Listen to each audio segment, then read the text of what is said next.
요즘 우리가 기도해야 할 일들이 아주 많이 일어납니다. 최근에 한국에서는 물난리가 났습니다.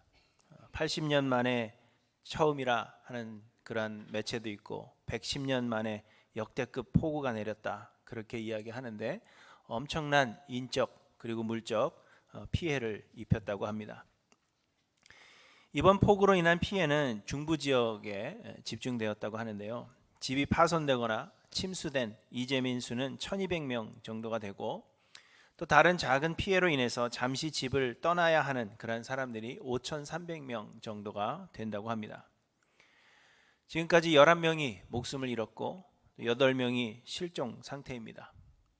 수천 건의 주택과 상가가 침수 피해를 입었고 엄청난 넓이의 농지가 침수되었습니다. 학교 등 공공건물의 보수공사가 시급한 그런 상황이고 침수가 되어서 사용할 수 없게 된 차량만 5,000대가 넘는다는 그런 집계 결과입니다.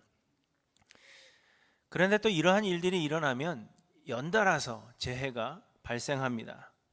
또 다른 태풍이 오고 있고 비는 더 많이 내릴 것으로 예상되고 그래서 피해는 더욱더 늘어날 것이다 하는 그러한 뉴스를 들었습니다. 그래서 우리의 조국 이 한국을 위해서 기도해야 한다 그렇게 많은 목사님들이 말씀하고 계십니다. 그런데 여러분 한국은 이렇게 물난리를 겪고 있는 가운데 그 반대편 유럽에서는 극심한 가뭄으로 인해서 많은 피해를 입고 있다고 합니다. 지금 유럽은 유럽 전체 면적의 60%가 가뭄인데 그래서 농작물의 수확이 현저히 줄어들 것이라고 이야기합니다. 프랑스에서는 100개의 도시에서 수돗물이 끊어지고 유럽의 강들은 대부분 말라붙어서 독일은 운하를 통하여서 이용하여서 물류 수송하는 것을 중단할 그러한 위기에 처해 있다고 합니다. 또 한국과 유럽뿐만이 아닙니다. 우리가 살고 있는 미국에서도 자연재해가 자주 발생하고 있습니다. 일리노이 남부 지역을 비롯한 미조리, 켄터키 등 지역에서는 최근 폭우로 인해서 많은 침수 피해를 입었는데 서부 지역은 또 극심한 가뭄으로 많은 피해를 입고 있다는 그러한 소식이 들려오고 있습니다. 제가 2주 전에 세인루이스에 방문했을 때에도 제가 가기 일주일 전에 비가 너무 많이 내려서 많은 지역이 침수가 되었고 그래서 제가 들어간 호텔 안에도 다 젖어 있었어요. 얼마나 습기가 많은지 굉장히 힘들었던 그러한 기억이 있습니다. 한국은 홍수로, 한쪽은 홍수로 또 한쪽은 가뭄으로 그렇게 고생하고 있습니다. 이런 유의 재해들은 사실 언제나 있어 왔지만 사람들은 이런 재해들이 지구온난화로 인해서 더 많이 발생하고 있다 그렇게 이야기하기도 합니다. 아마도 이전보다 더 자주 이런 재해들이 발생하고 있는 것이 사실이며 그리고 그 강도와 피해의 정도도 심해져서 연일 기록을 갱신하고 있는 것이 사실인 것 같습니다. 그런데 여러분 또 이것뿐이겠습니까? 우리는 여전히 코로나 바이러스 팬데믹의 공포 가운데 살아가고 있고 활동에 많은 제약을 받고 있습니다. 물가는 상승하여서 먹고 살기가 힘들어졌는데 범죄 또한 증가하여서 날마다 불안한 그러한 그 시간들을 보내고 있습니다. 사회적으로도 정치적으로도 혼란이 계속되고 있습니다. 도대체 뭐가 무엇이고 또 앞으로는 어떻게 될 것인지 알 수가 없는 그러한 상황 가운데 우리는 살아가고 있습니다. 그렇게 우리는 기도해야 하고 그 어느 때보다도 기도가 절실히 필요한 때이라 하는 것을 우리는 피부로 느끼게 되는 것입니다. 그런데 여러분 이러한 때 우리가 국가와 민족을 위해서 그리고 세계를 위해서 기도한다면 여러분은 어떻게 기도하시겠습니까? 여러분은 무엇을 위해서 기도하며 또 세상이 어떻게 되기를 기도하려 하십니까? 아마도 많은 사람들이 더 이상의 피해를 입지 않고 모든 사람들이 평안하기를 기도해야 한다 그렇게 생각할 것입니다. 물난리가 난 곳에는 비가 그치고 가뭄이 있는 곳에는 적당히 비를 내려주시며 피해를 입은 사람들에 대한 보상과 회복이 잘 이루어지기를 기도하자 그렇게 이야기할 것입니다. 코로나 바이러스도 빨리 종식이 되고 마음 놓고 학교며 회사며 상점이며 다닐 수 있게 해주십사 하고 기도하며, 범죄도 줄어들고 먹고 사는 일도 힘들지 않게 해달라, 그렇게 기도하자 우리는 말할 것입니다. 하지만 저는 오늘 본문의 말씀을 묵상하면서 지금 이때 우리가 과연 그렇게 기도해야 할 것인가 하는 의문이 생겼습니다. 많은 목사님들이 기도하자 그렇게 호소하시는데 그분들은 과연 무엇이라고 기도하자고 호소하시는 것인지, 그것이 저는 궁금해졌습니다. 뭐 한 분 한 분 다 찾아가서 뭘 위해 기도해야 됩니까? 물을 수는 없지만 제 마음속에 드는 생각은 제가 아까 말씀드린 대로 더 이상의 고통이 없고 세상이 살기 좋은 세상이 되게 해달라, 그렇게 기도하자 말씀하실 것 같다는 생각이 듭니다. 그런데 여러분, 저는 지금 우리가 처해 있는 이 상황을 보면서 마지막 때임을 확인합니다. 마태복음 24장에 보시면 예수님의 제자들이 예수님께 주의 임하심과 세상 끝에는 무슨 징조가 있사오리까, 이렇게 질문합니다. 세상이 끝나는 날에는 도대체 어떤 일들이 일어날 것입니까? 그렇게 질문하죠. 그러자 예수님께서 말씀하시기를 난리와 난리의 소문을 들을 것이다, 그렇게 말씀하십니다. 민족이 민족을, 나라가 나라를 대적하여 일어나겠고 곳곳에 기근과 지진이 있으리니 이 모든 것은 재난의 시작이니라, 이렇게 말씀하십니다. 또한 거짓 선지자가 많이 일어나 많은 사람을 미혹하겠으며 불법이 성함으로 많은 사람의 사랑이 식어지리라, 이렇게도 말씀하십니다. 지금 우리가 겪고 있는 일들이 세상 끝의 징조라고 예수님께서 말씀하셨다는 것입니다. 그러니 여러분, 지금이 마지막 때인 것은 분명한 사실입니다.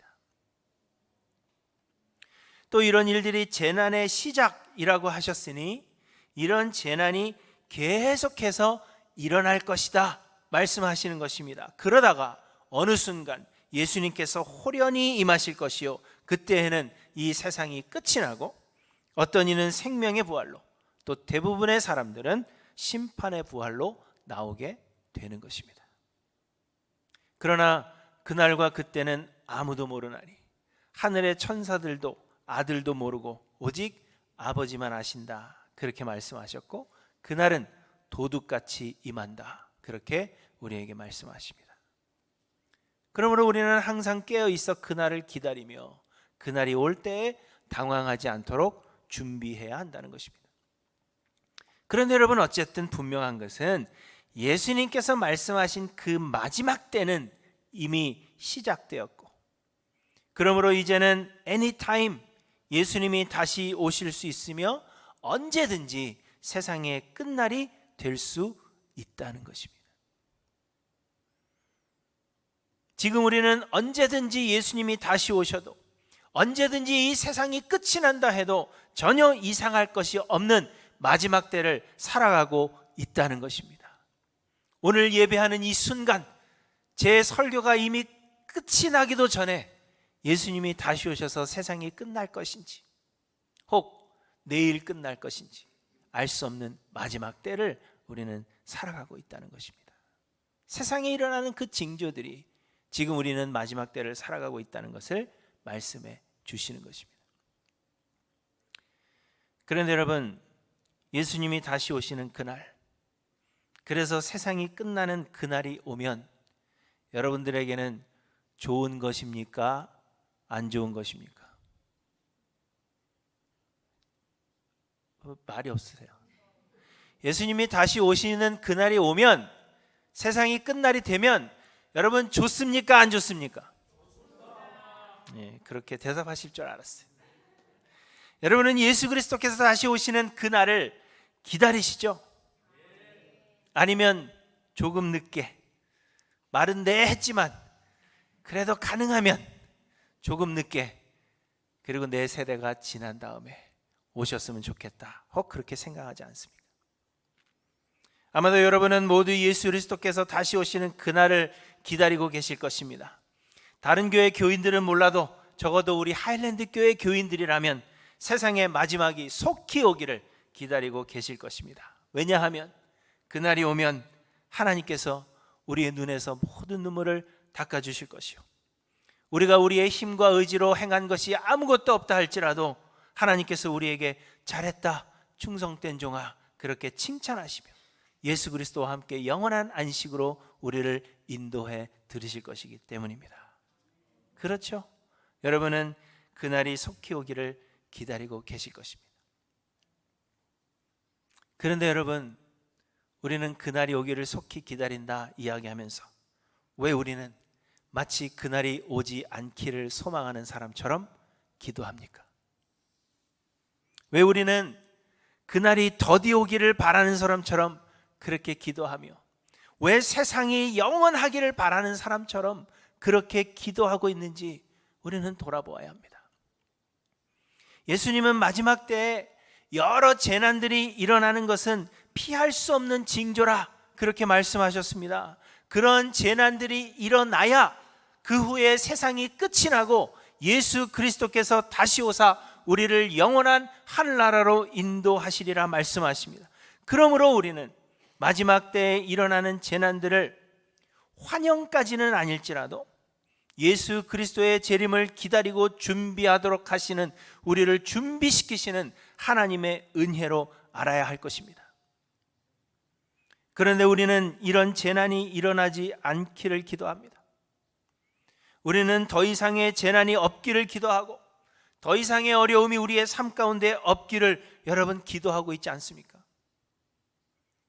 이러한 재난이 일어날 때마다 하나님, 재난이 없게 해주십시오, 우리의 삶이 편안하게 해주십시오, 우리는 그렇게 기도하고 있지 않습니까? 그렇다면 우리는 예수님 다시 오시기를 기다리지 않는 것과 같은 것이요, 우리의 기도는 잘못된 기도를 드리고 있는 것입니다.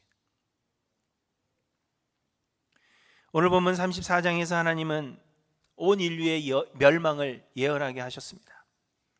이사야 33장까지 하나님은 유다를 괴롭게 하는 나라 아수르를 하나님께서 심판하실 것을 말씀하셨습니다.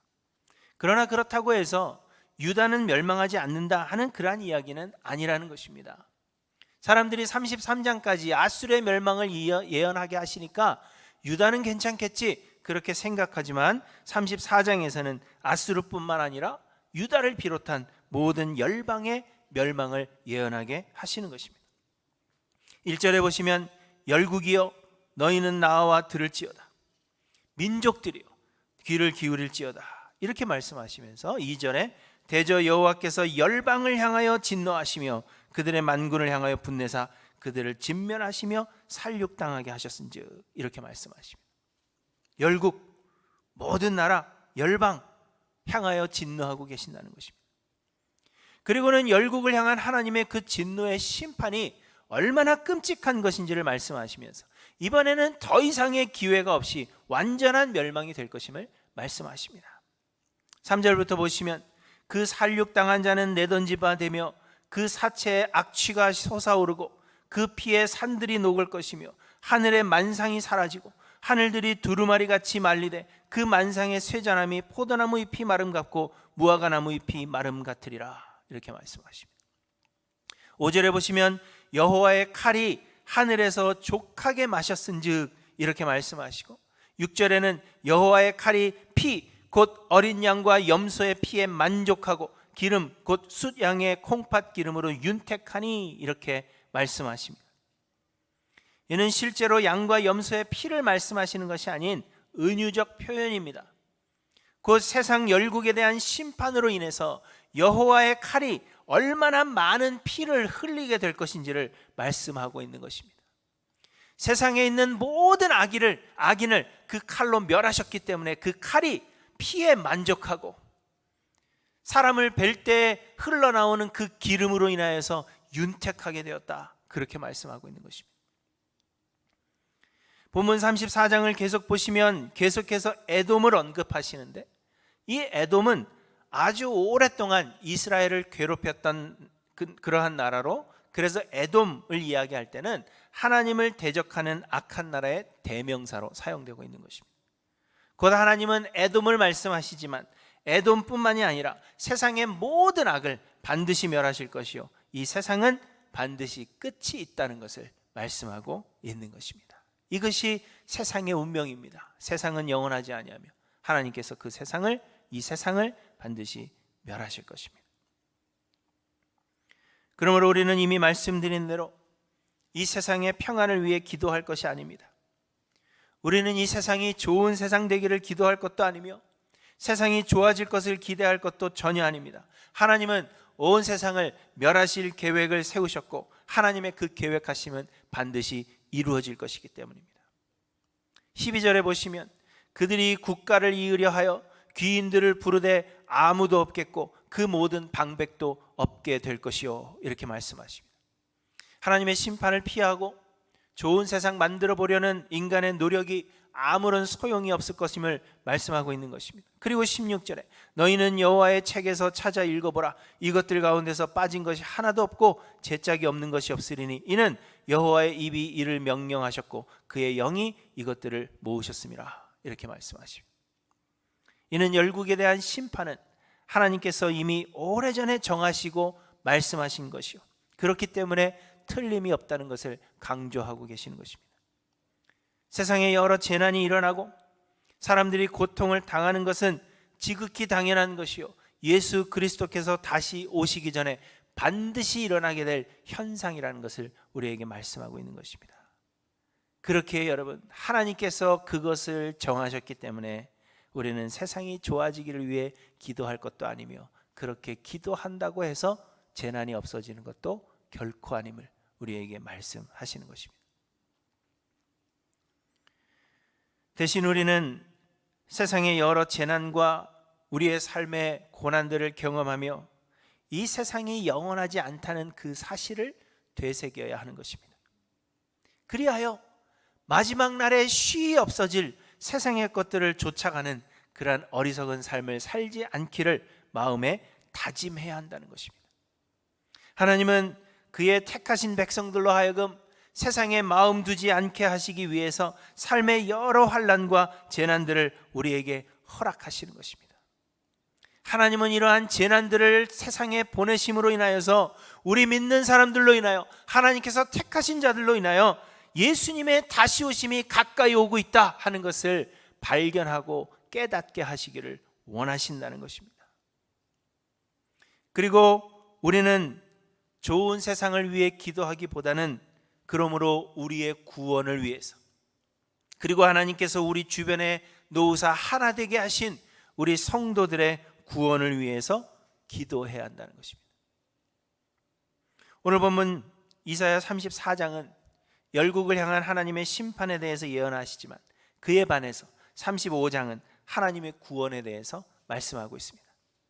하나님께서 온 세상을 멸하시는 가운데 구원의 은혜를 얻을 자들이 있다는 것을 35장에서 말씀하시는 것입니다. 34장은 하나님이 온 세상을 멸하신다. 그러나 35장에는 하나님이 구원하시는 자들이 있다 하는 것입니다. 1절에 보시면 광야와 메마른 땅이 기뻐하며 사막이 백합화 같이 피어 즐거워하며 무성하게 피어 기쁜 노래로 즐거워하며 레바논의 영광과 갈멜과 사론의 아름다움을 얻을 것이라, 이렇게 말씀하십니다. 이 말씀도 은유적인 표현입니다. 우리가 사는 이 세상에서 실제적으로 광야와 메마른 땅이 좋은 땅이 된다, 그것을 말씀하시는 것이 아니라 세상에서는 약하고 볼품없고 아무도 부러워하지 않던 그러한 삶을 살던 사람들이 복을 누리게 될 것임을 말씀하고 있는 것입니다.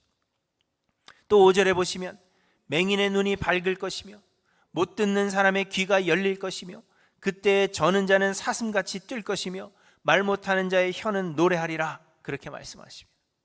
맹인, 못 듣는 사람, 저는 자, 말 못하는 자, 이들은 모두 이스라엘 사람들이 죄인 취급하던 그러한 사람들입니다. 이스라엘 사람들은 몸의 질병이 하나님께서 주시는 심판이라 그렇게 생각했기 때문입니다. 그래서 이들은 모두 소외받는 사람들이었습니다. 그런데 하나님께서 이들을 구원하실 것이며 능력 없던 자들에게 능력을 주실 것이며 이들이 아름답게 변화되게 될 것을 말씀하고 있는 것입니다. 이처럼 여러분, 하나님께서 온 세상을 멸하시는 가운데 구원하실 자들이 있다는 것을 분명히 그리고 계속해서 우리에게 말씀하십니다. 그러므로 우리는 좋은 세상을 위해서가 아니라 우리가 그 사람 되기를, 또한 우리 주변에 놓으신 우리 사랑하는 성도들이 바로 그 사람들이 되기를 위해서 기도해야 한다는 것입니다. 그런데 여러분, 하나님의 이 구원은 우리의 공로로 우리가 얻는 것이 아니라 하나님께서 조건 없이 주시는 은혜임을 또한 우리에게 분명하게 말씀해 주십니다. 말씀드린 대로 구원의 은혜를 입은 맹인, 못 듣는 사람, 저는 자, 말 못하는 자는 모두 세상에서 소외받은 자들로서 하나님을 의지할 수밖에 없는 그러한 자들이었습니다. 스스로에게는 아무런 능력도 없는 자들이요, 환경조차도 그들을 도와주지 않는 그러한 자들이었습니다. 그런데 그러한 자들이 구원을 얻어서 눈이 밝아지고 귀가 열리고 사슴같이 뛰고 노래하게 된다 하는 것은 이것이 전적인 하나님의 은혜라는 것을 우리에게 말씀해 주시는 것입니다.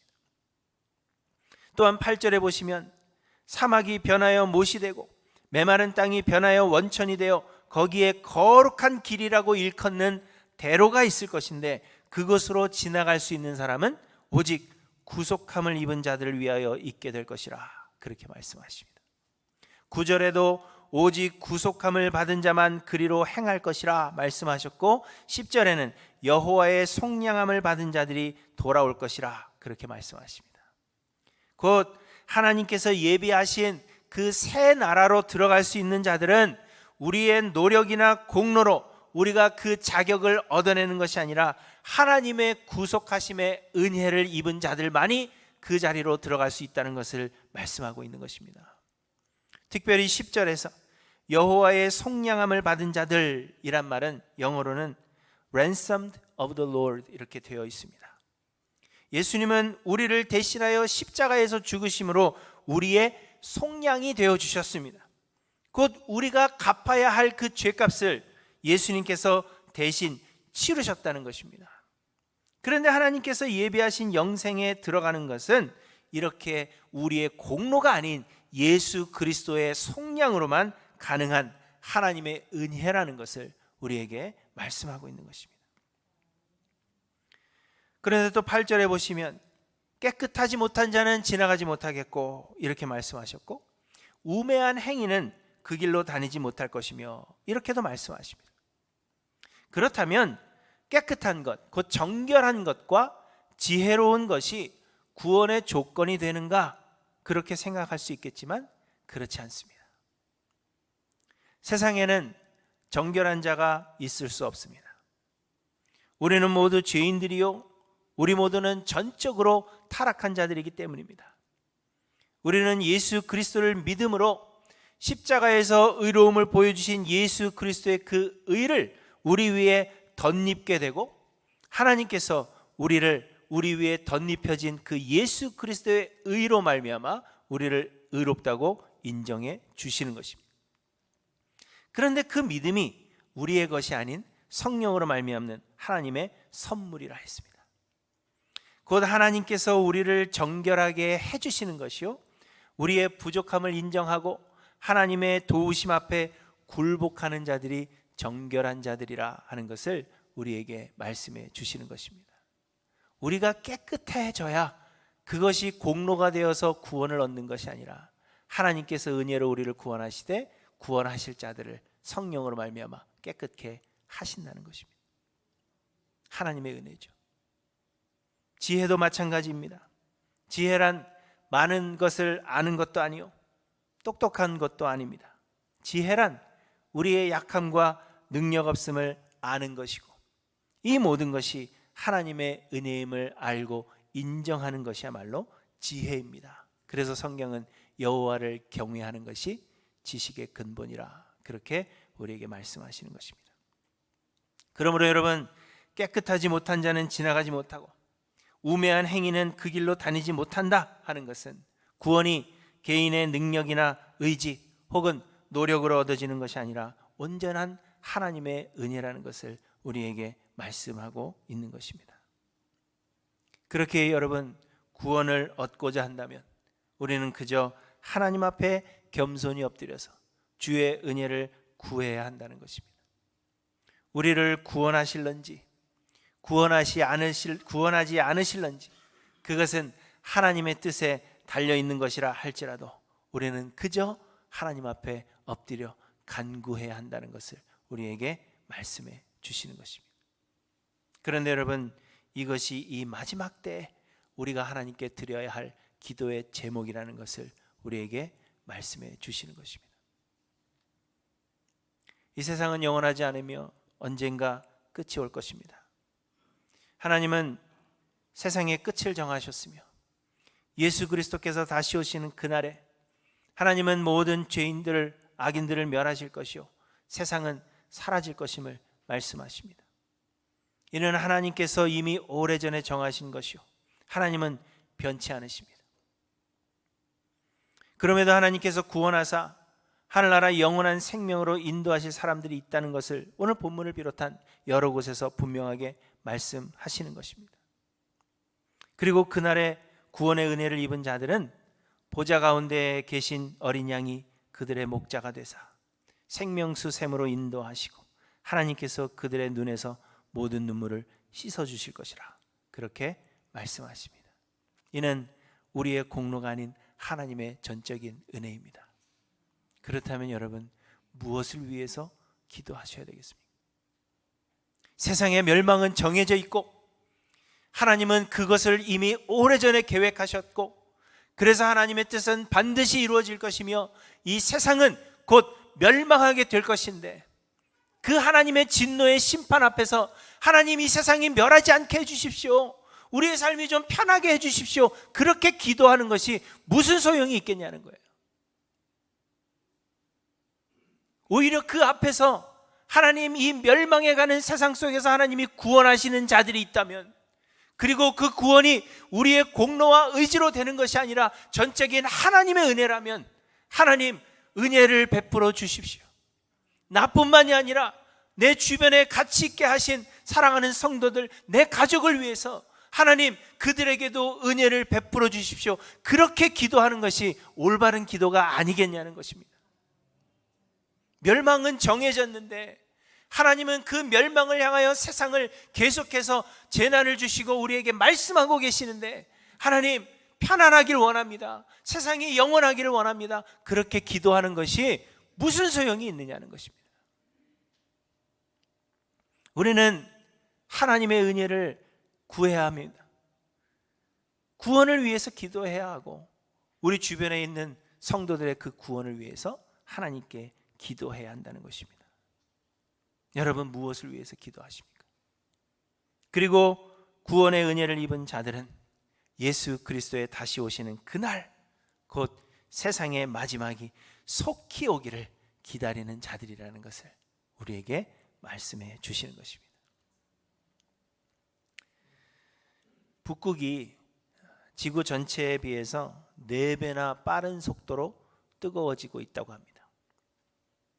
북극이 뜨거워지면 생태계에 많은 변화를 가져올 것은 뻔한 것이고 또 북극의 그 얼음이 녹으면서 지구의 많은 땅을 잃어버리게 될 것이다, 그런 이야기를 합니다. 해수면이 상승하고 이런 얘기 많이 하잖아요. 그래서 해수면보다 낮은 땅은 물에 잠기게 될 것이고 그래서 사람들은 이 지구온난화를 막으려고 많은 노력을 기울입니다. 자동차도 전기차로 바꿔야 한다, 그렇게 이야기를 하고 물론 지구온난화 때문에 전기차로 바꾸시는 건 아닌 것 같아요. 보면 전기차가 좋아 보이니까 바꾸시는데 하여튼 전기차로 바꿔야 된다 이렇게 이야기하고 여러분, 지구온난화를 막기 위해서는 숯불갈비도 많이 드시면 안 된다고 하죠. 그래도 갈비는 숯불인데 헤어스프레이도 좋지 않다 해서 저는 젤로 바꾼 지 오래가 되었습니다. 또 어떤 사람들은 지구온난화를 위해서 그것을 막아달라고 하나님 앞에 기도해야 한다, 그렇게 주장하기도 합니다. 그러나 여러분, 예수 그리스도의 다시 오시는 날을 위해 이것이 하나님께서 계획하신 징조라면 이를 막아달라 기도하는 것 과연 옳은 기도일까요? 그날을 앞당기기 위해서 세상의 재앙을 초래해야 한다 하는 것은 물론 아닙니다. 그러나 아무런 재난도 일어나지 않기를 바라는 것도 우리의 기도일 수가 없다는 것입니다. 사랑하는 성도 여러분, 여러분은 예수 그리스도의 다시 오시는 그날을 정말로 기다리고 계십니까? 그러하다면 세상의 재난이나 삶의 여러 어려움을 두려워하지 않을 것입니다. 왜냐하면 이런 일이 있으면 있을수록 주님의 다시 오시는 그날은 더욱더 가까이 오고 있다는 것을 우리에게 분명히 말씀해 주시는 징조이기 때문입니다. 그러므로 여러분, 세상이 좋아지길 소망하기보다 우리의 구원을 위해서 기도하시기 바랍니다. 여러 재난에도 내 주변의 사람들이 어려움을 당하지 않도록 그렇게 기도하기보다 그 영혼의 구원을 위해서 여러분 기도하시기 바랍니다. 예수 그리스도의 다시 오시는 그날을 기다리며, 그래서 모든 상황과 환경에서도 굳세며 두려움이 없는 하일랜드 교회 모든 성도님들 되시기를 주님의 이름으로 간절히 축원합니다. 주님 다시 오시옵소서, 주 예수여 오시옵소서, 그렇게 기대하며 간구할 수 있는 저와 여러분들 되시기를 주님의 이름으로 간절히 축원합니다. 함께 기도하십니다.